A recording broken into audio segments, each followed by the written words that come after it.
दगडूशेठ आहे याचं सर्वमान्य झाला. मला जसं 74 साली कळलं की ही मूर्ती माझ्या वडिलांनी बनवलेली आहे, म्हणजे अंगावर आता सुद्धा मग मी दाखवू शकतो की माझ्या अंगावरती काटा आहे.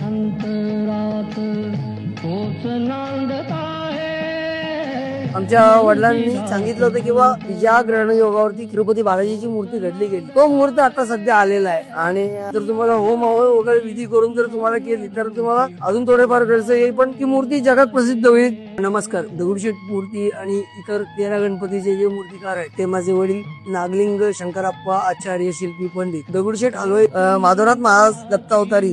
त्यांनी सांगितलं होतं किंवा तू गणपतीची दत्ताची स्थापना कर तेव्हा तुला शांती लाभेल. तेव्हा त्यांनी ते भावलीच्या अवधापासून त्यांनी छोटा मंडप घालून सुरुवात केली आणि दगडूशेठ मूर्तीची जी अगोदरची जी सगळ्यात पहिली मूर्ती होती ती त्यांनी बनवून घेतली. मग ती काही वर्षानंतर दुसरी मूर्ती केली, तिला मिरवणुकीत भंग पावली. मग डॉक्टर परांजपे यांनी आमच्या वडिलांना पाचारण केलं किंवा तुम्ही गणपती आमच्यासाठी बनवला. त्यावेळी माझे वडील विजय मेडिकल मध्ये एनाटॉमी मध्ये ते नोकरीला होते. त्यांनी वडिलांना आधी छोटासा फोटो वगैरे दिला किंवा आधीची मूर्ती कशी होती वगैरे, तर त्याप्रमाणे त्यांनी वडिलांनी एक छोटी मूर्ती करून दाखवली त्यांना. आणि ती मूर्ती प्रोजेक्टर वरती आणि डॉक्टर परांजपे मंडळाच्या कार्यकर्त्यांना दाखवली. मंडळाचे कार्यकर्ते वगैरे जे होते तर त्यांना ती मूर्ती बरोबर परफेक्ट आवडली. त्यांना त्या मूर्तीचा खर्च सांगितला होता बा 525 रुपये मी देईन, आणि जर तुम्हाला होम हवन वगैरे विधी करून जर तुम्हाला केली तर तुम्हाला अजून थोडेफार खर्च येईल, पण ती मूर्ती जगात प्रसिद्ध होईल. आता ग्रहणयोग जवळ आलाय. ज्या ग्रहणयोगावर तिरुपती बालाजीची मूर्ती घडली गेली 352 वर्षानंतर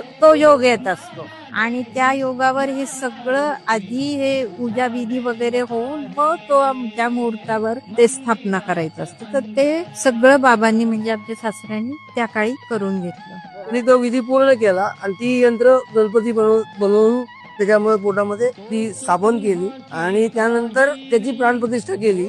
ही मूर्ती जेव्हा गरज होती त्यावेळेस सकाळच्या ब्रह्ममुहूर्तावरती आमच्या वडिलांची पद्धत अशी होती किंवा अंघोळ करून शुचिरभूत होऊन ती मूर्ती करायला बसायचं, ती माती कालवायची. माझ्या वडिलांनी सांगितलेला प्रसंग आहे.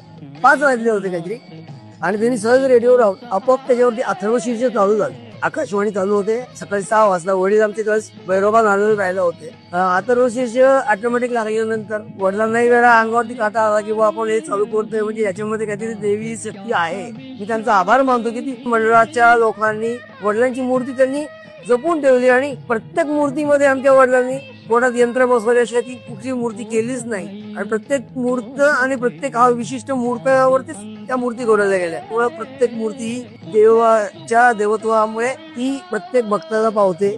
फक्त त्या भक्ताचा हेतू आणि मागणं हे योग्य असावं.